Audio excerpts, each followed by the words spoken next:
ก็มีหัวใจคือกันเด้อเจ้าเรื่องของแฟนคนเก่า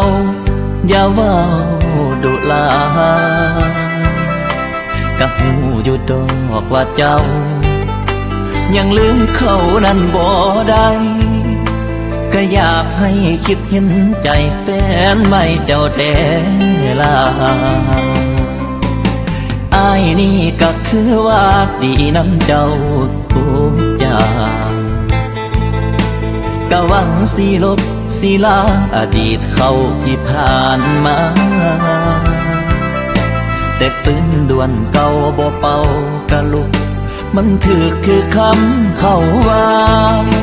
สิให้อายตายพุ่นว่าจึงสิตื่นเขาได้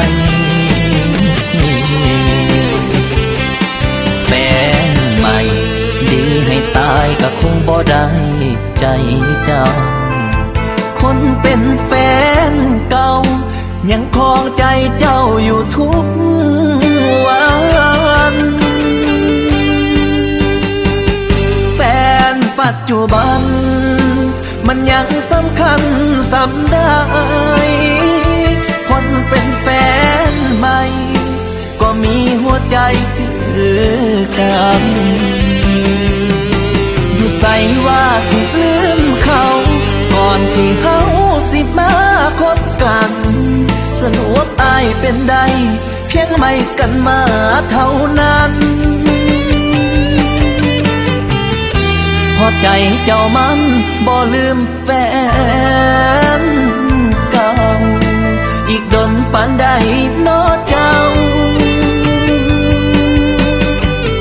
จึงสิลืมเขาคนนั้น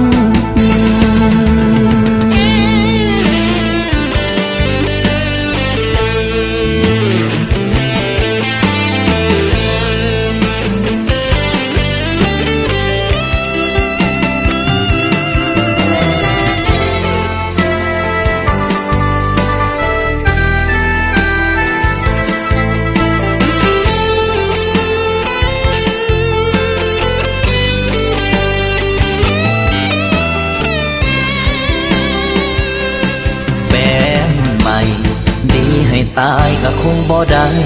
ใจเจ้าคนเป็นแฟนเก่ายังคลองใจเจ้าอยู่ทุก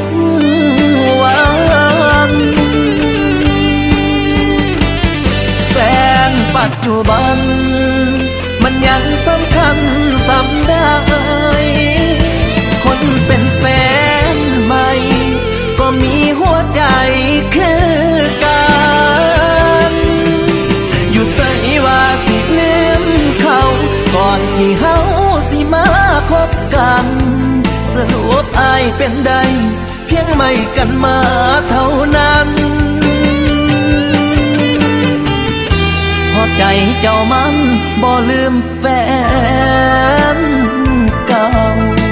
อีกดนปานใดน้อเจ้าจึงสิลื